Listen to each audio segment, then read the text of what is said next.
Olá pessoal, tudo bem com vocês? Hoje a gente vai dar sequência às nossas aulas de embriologia. Antes de começar a aula, peço a vocês que sigam o canal, curtam os nossos vídeos e façam comentários.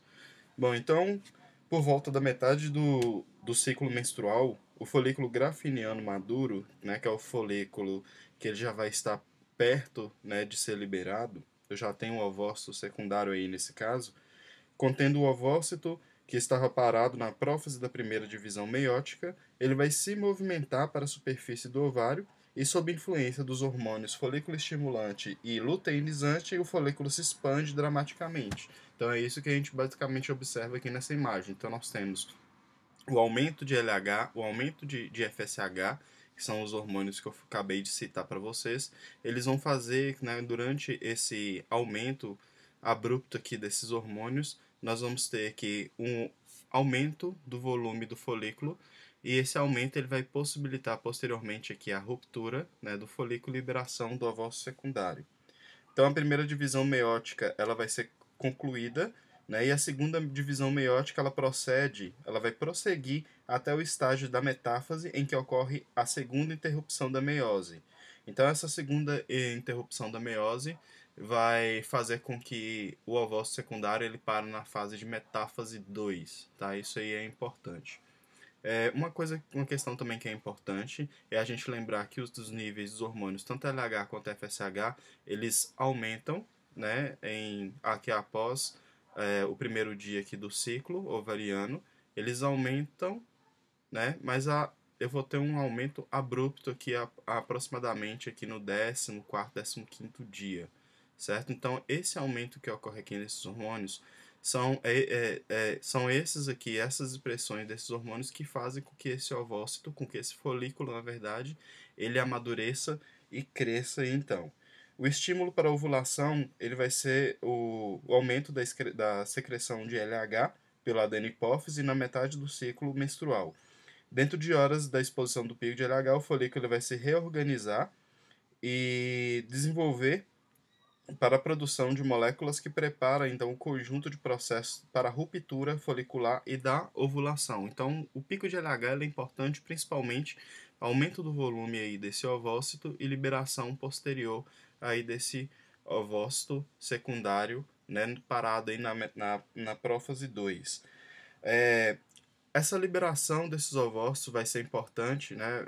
Vamos ter algumas proteínas importantes, na verdade, que são as proteínas metaloproteinases de matriz. Então, eu começo a expressar essa célula, né? O folículo, ele começa a expressar a metaloproteinase de matriz, né? Além das células foliculares que estão ao redor ali, que a gente vai denominar de corona radiata, produzem essas enzimas, essas proteínas, que vão fazer com que haja degradação da camada, das camadas foliculares ali que estão em volta, tanto da camada granulosa quanto das camadas da teca ali interna e posteriormente, obviamente, em menor quantidade a teca externa. Então essas enzimas elas degradam ali essas estruturas para facilitar o processo de ruptura.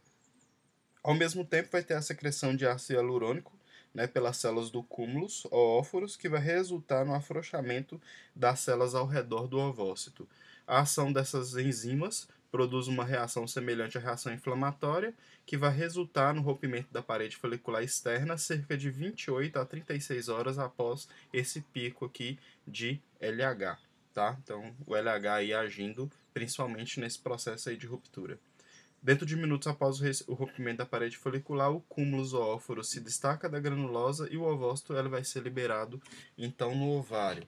As células as células foliculares, as células da granulosa que permanecem ali no ovário, elas vão ser designadas, né, por convenção de corona radiata, ok? Então a corona radiata ela vai ter uma importância aí.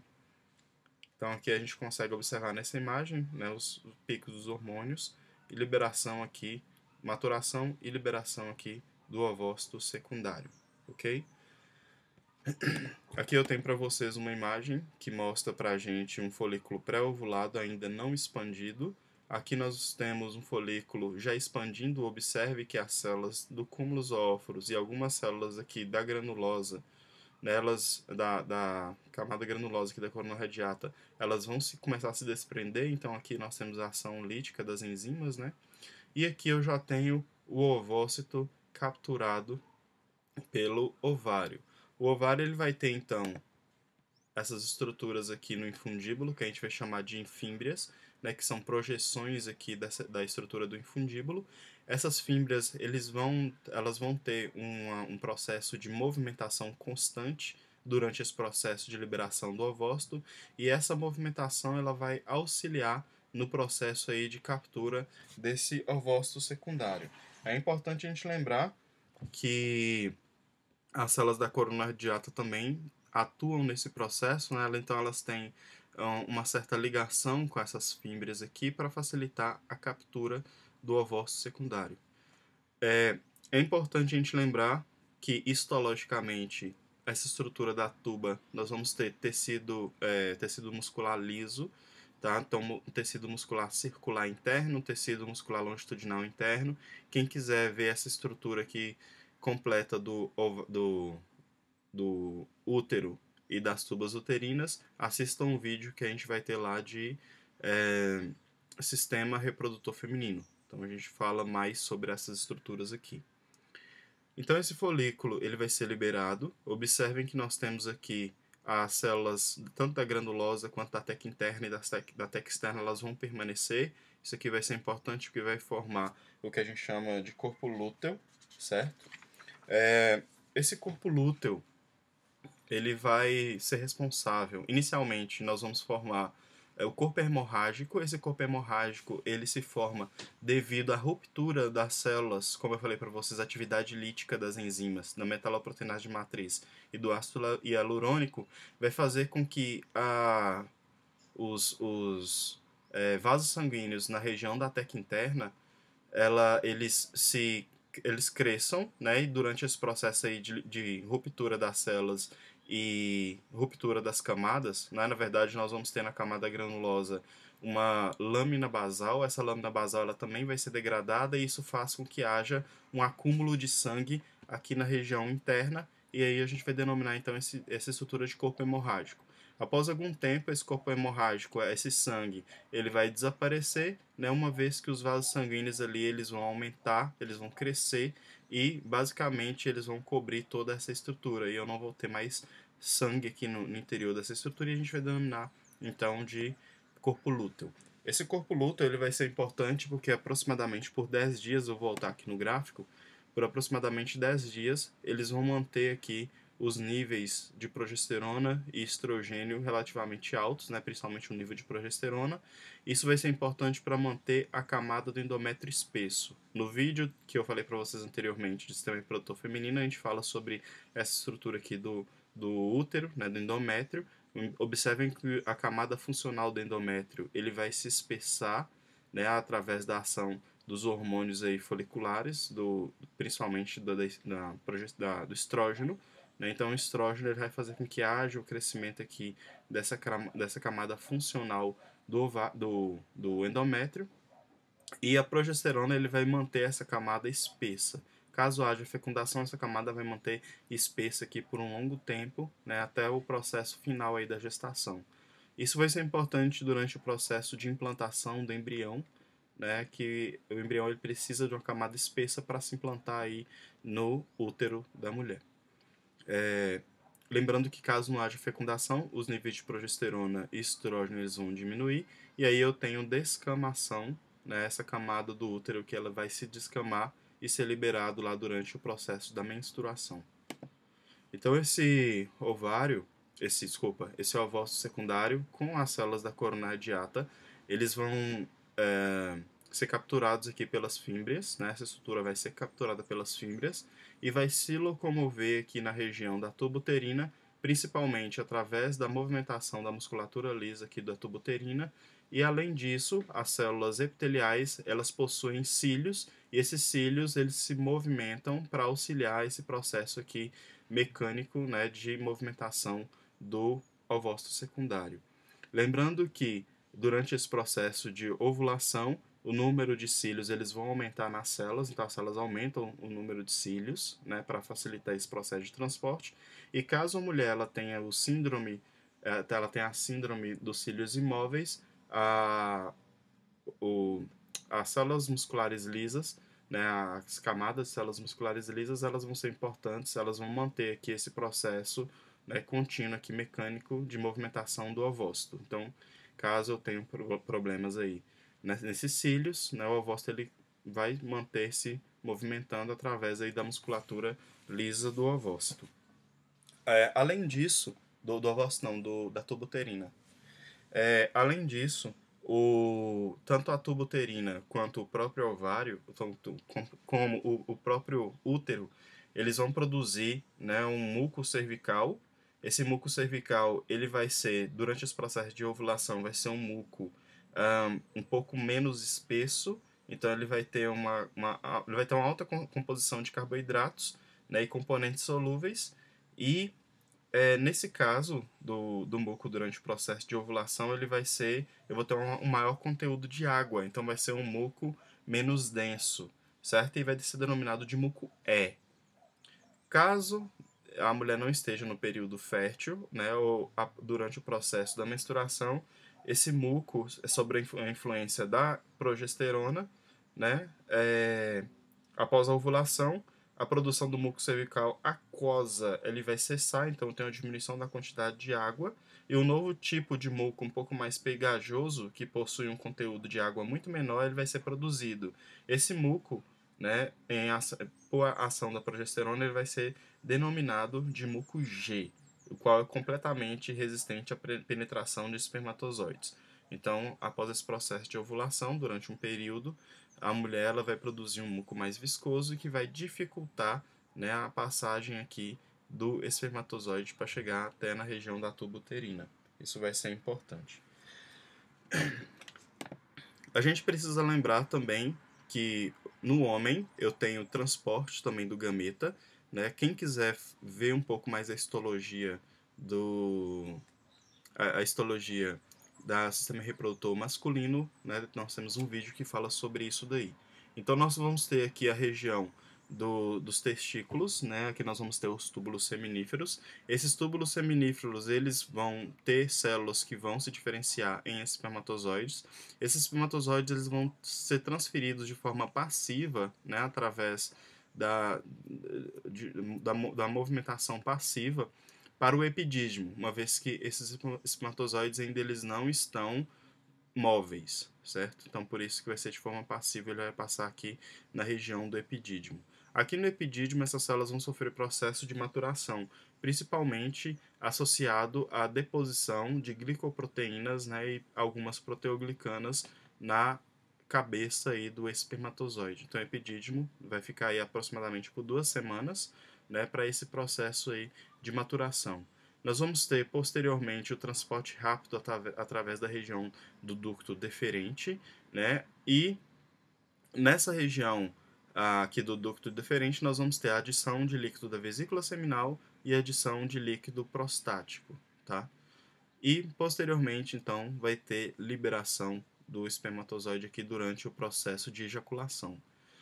Essa adição do líquido prostático ele vai ter uma importância muito grande, principalmente, né, para diminuir a acidez que vai ter aqui na região da vagina. Essa acidez ela vai ser importante porque vai impedir com que haja infecções bacterianas, né, e fúngicas aqui na região da vagina, e por isso então eu tenho esse pH um pouco mais ácido. A adição do líquido da vesícula seminal vai ser importante porque a gente vai ter alguns carboidratos simples, especialmente a frutose, que vai fazer com que o espermatozoide ele tenha um pouco mais de energia, né, para se locomover aí durante o processo, né, de locomoção aqui na região do útero e posteriormente na tuba uterina. Então, os espermatozoides eles vão ser depositados na vagina, na parte superior da vagina. Eu vou ter uma elevação rápida de pH, principalmente por conta aqui do líquido prostático.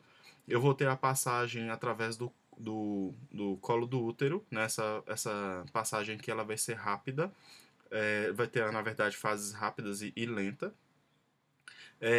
Nesse caso aqui, nós vamos ter a movimentação das camadas do útero, né? Então o útero também vai ter musculatura lisa e essa musculatura lisa ela vai se contrair e favorecer então, né, a movimentação do espermatozoide. Lembrando que o espermatozoide também vai ter, né, a sua cauda que vai auxiliar aqui no processo de locomoção. Alguns, alguns estudiosos falam que o mais importante seria a movimentação da camada do útero da mulher em relação até mesmo à cauda do espermatozoide. Então, as camadas de células musculares são extremamente importantes para essa movimentação. E lembrando que no líquido, né, no ejaculado do homem, existem prostaglandinas. As prostaglandinas elas vão induzir, então, né, esse processo aí de movimentação da musculatura lisa. Nós vamos ter passagem através do útero. Nesse caso aqui, quando o espermatozoide ele chega na região do útero, ele vai parar na região aqui na região do istmo, né? Então o espermatozoide ele vai chegar na região do istmo, da próxima que é a região, né? Vai ser a região aí de entrada das tubas uterinas, e na região do istmo os espermatozoides vão se ligar ao epitélio do istmo e vão permanecer ligados por aproximadamente 24 horas.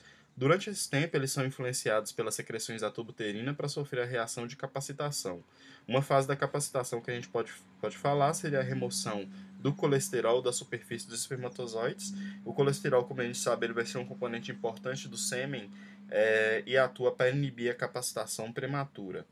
A próxima fase da capacitação consiste na remoção de algumas glicoproteínas, né, que foram depositadas na superfície do espermatozoide durante a sua detenção no epidídimo. Então, durante aqui no epidídimo, como eu falei para vocês, vão ter glicoproteínas. As glicoproteínas vão ser removidas aqui na região do istmo, né, para o processo de capacitação.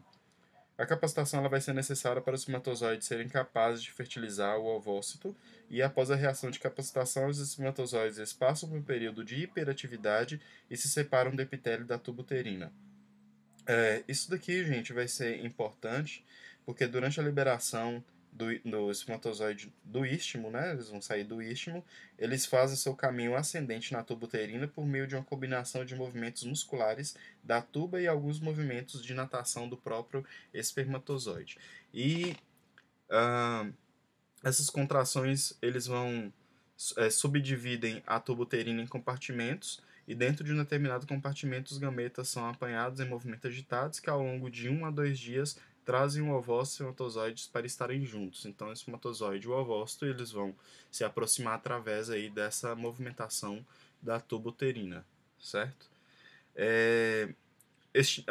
Alguns estudos eles sugerem que os espermatozoides mantêm sua função no trato reprodutivo feminino por cerca de 80 horas. Então, o processo de fertilização ele não vai acontecer, né, abruptamente. Então, ejaculou, fertilizou. Não, demora um tempo. Eu tenho um tempo de capacitação, tenho um tempo de encontro aí, de passagem, né, aqui do espermatozoide para chegar no istmo, processo de capacitação e, além disso, o tempo aqui de encontro do espermatozoide com o ovócito. Bom,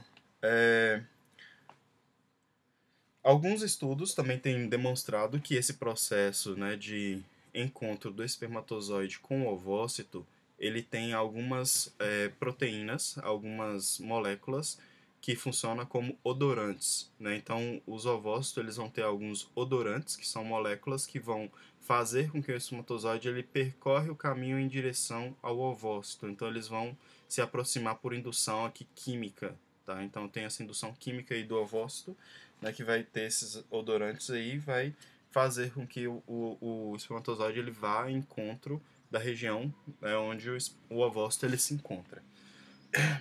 Geralmente é liberado apenas um ovócito aí durante esse processo de ovulação. E aí o que vai acontecer? Nós vamos ter basicamente um encontro do espermatozoide com o ovócito aqui na região da ampola, né, da tuba uterina. É importante a gente lembrar que não é o primeiro espermatozoide que chega que vai fecundar, que vai fertilizar. Nós vamos ter aqui as camadas da corona radiata, e essas camadas da corona radiata elas precisam ser degradadas. Essa degradação ocorre pelas enzimas que vai ter na região do acrossoma aqui do espermatozoide. Esses espermatozoides vão se liberar essas enzimas eles vão degradar a corona radiata. Os primeiros espermatozoides que chegam, eles não são capazes de fertilizar, né? Então eles se liberam as enzimas e aí eu tenho algumas regiões da corona radiata que vai ser degradado, mas isso não é suficiente para o processo de fecundação. Espermatozoides que chegam posteriormente, então, eles conseguem adentrar uma vez que já tem regiões aí degradadas dessa região aí da corona radiata. A fertilização ela vai ser uma série de processos, né? Nesse caso aqui a gente está falando de fertilização. Nós temos diferenças entre fertilização e fecundação. A fertilização ela basicamente é esse processo de penetração do espermatozoide dentro do ovócito, e a fecundação seria então a fusão aí dos pronúcleos, tanto do ovócito quanto do espermatozoide. Processo de fertilização, quando o espermatozoide ele encontra o primeiro ovócito ovulado na parte da tuba uterina, eles são confrontados pela corona radiata, como eu falei para vocês, e alguns remanescentes do cúmulo zoóforos, que representam a camada externa do complexo do ovócito. Após essa degradação da camada da corona radiata, o espermatozoide então ele vai encontrar a região que a gente vai denominar de zona pelúcida. Desculpa, eu esqueci o nome. Nós vamos ter aqui a zona pelúcida. Essa zona pelúcida ela vai ser formada por glicoproteínas, né? Tem aproximadamente aí 3 micrômetros de espessura, e nós vamos ter 4 glicoproteínas, que são a ZP1, a ZP4. Então, ZP1, ZP2, ZP3, ZP4. As ZPs 2 e 3, elas vão se combinar para formar unidades básicas que polimerizam em filamentos longos, né? Então, nós temos aqui uma imagem mostrando aqui para a gente a ZP2 e a ZP3, certo? Então, aqui é a ZP2 e aqui é a ZP2 e aqui é a ZP3. Então, elas se combinam e formam filamentos longos, como a gente consegue observar. Esses filamentos eles são ligados por pontes cruzadas de moléculas de ZP1 e ZP4. Então aqui a gente consegue observar ZP1 e ZP4 ligando aí as moléculas, né, as moléculas longas de ZP2 e ZP3, certo? Então ZP1 e ZP4 elas vão ligar aí essas moléculas. Aqui nós temos mais ou menos como que seria então essas moléculas aqui de glicoproteína, da zona pelúcida. E aqui, além disso, nós vamos ter alguns oligosacarídeos aí ligados. Após ter penetrado a corona radiata, os espermatozoides vão se ligar firmemente à zona pelúcida por meio da membrana plasmática da cabeça do espermatozoide, que vai se ligar na região, né, das moléculas aí da ZP3. Então, as ZP3 elas são moléculas que elas vão ligar diretamente, não são receptores que eles vão se ligar diretamente aí com o espermatozoide. Na ligação à zona pelúcida, os espermatozoides eles vão sofrer a região acrossômica, né? Então a essência da reação acrossômica é a fusão das partes da membrana acrossômica externa com a membrana plasmática adjacente e a eliminação das partes fundidas sobre forma de pequenas vesículas. Isso vai resultar na liberação de mais enzimas que estão armazenadas aí na região do acrossoma. Então nós vamos ter que o acrossoma ele vai liberar as enzimas e vai auxiliar aqui então o processo, né, de ligação aí. A reação acrossômica ela vai ser estimulada pela molécula ZP3 e esse processo ele vai acompanhar um influxo de sódio e o efluxo de hidrogênio, aumentando o pH intracelular aqui, né, do ovócito. E essa fusão da membrana acrossômica externa à membrana plasmática sobrejacente logo então vai acontecer. Então, basicamente, eu tenho aqui ligação dessas estruturas, ZP3 vai se ligar ao espermatozoide, né? Isso vai fazer com que haja uma reação aqui do acrossoma, e essa reação aqui do acrossoma vai liberar enzimas, né, e fazer com que haja degradação aqui dessa região. E nisso eu tenho, então, troca aí de íons, né, sódio por hidrogênio. Então tem saída de sódio, saída de hidrogênio e entrada de sódio. E nesse caso, isso vai ser importante, né, porque eu tenho a entrada do espermatozoide posteriormente, e essa entrada, então, vai fazer com que haja um processo de despolarização da região da zona pelúcida. Isso vai ser importante porque quando o espermatozoide ele vai se fundir ao ovócito, a entrada de outro espermatozoide no ovócito, que a gente denomina de polispermia, ela deve ser mantida, né? Ou o desenvolvimento anormal é o provável resultado, e aí a gente não tem o processo de desenvolvimento normal do embrião. O bloqueio rápido da polispermia tem sido demonstrado, né, pela alteração do potencial de membrana, potencial de repouso de membrana do ovócito, que vai alterar de menos 70 para mais 10 milivolts, né, dentro de 2 a 3 segundos após aí a fusão do espermatozoide com o ovócito, processo de fertilização. Então tem a alteração, né, eu tenho despolarização da membrana celular do ovócito, e isso vai fazer com que haja alteração na conformação das proteínas da zona pelúcida. Eu não vou ter, então, eu não consigo ligar a ZP3 em outro espermatozoide. Isso faz com que haja, né, inibição da poliespermia.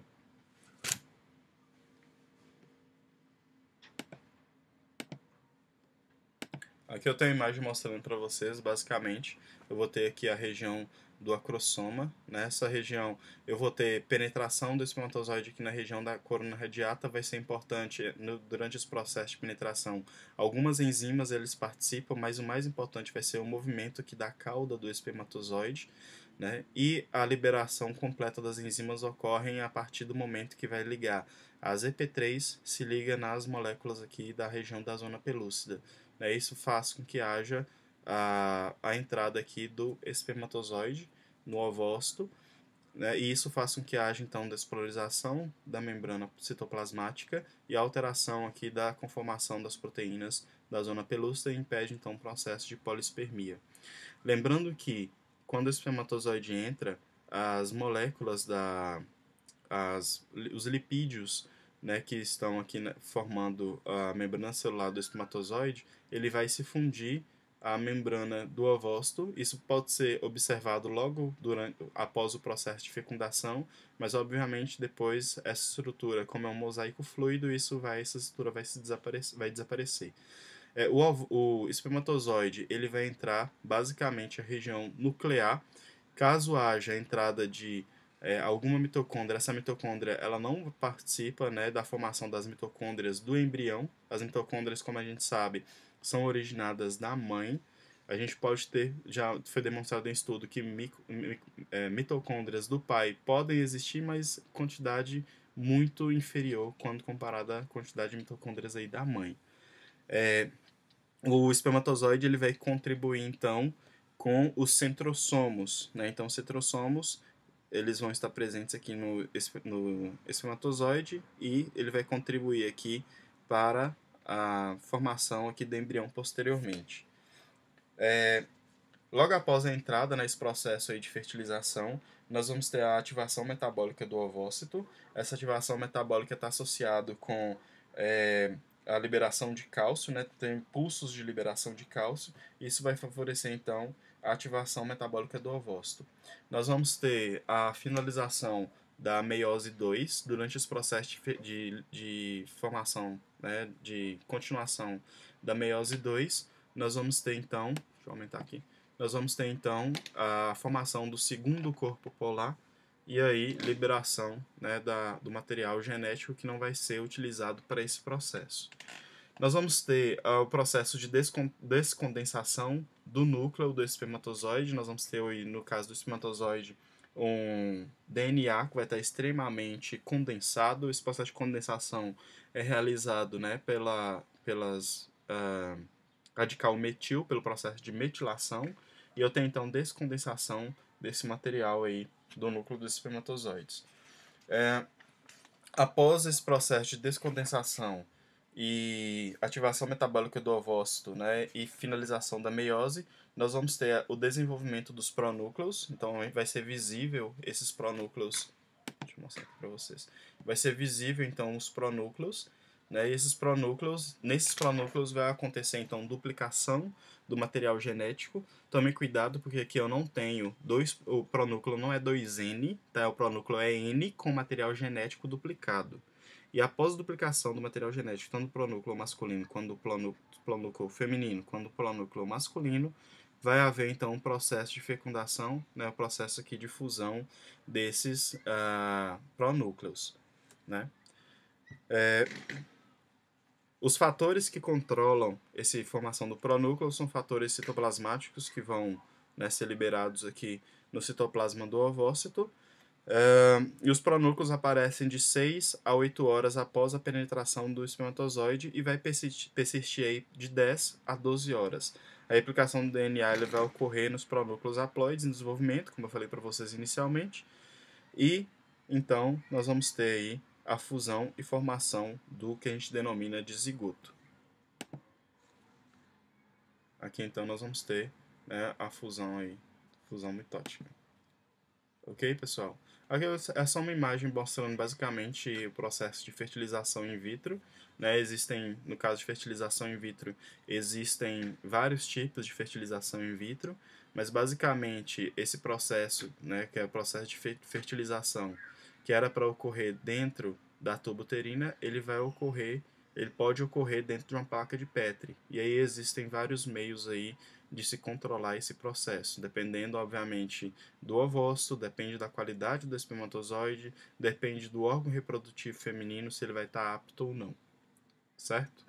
Bom, pessoal, então basicamente nesse vídeo que a gente tinha para falar é isso, né? Então, mais uma vez, sigam o canal, curtam nossos vídeos, que eu sempre vou postar vídeos aqui em relação à embriologia e à histologia, né, dos nossos tecidos, tá bom? Obrigado.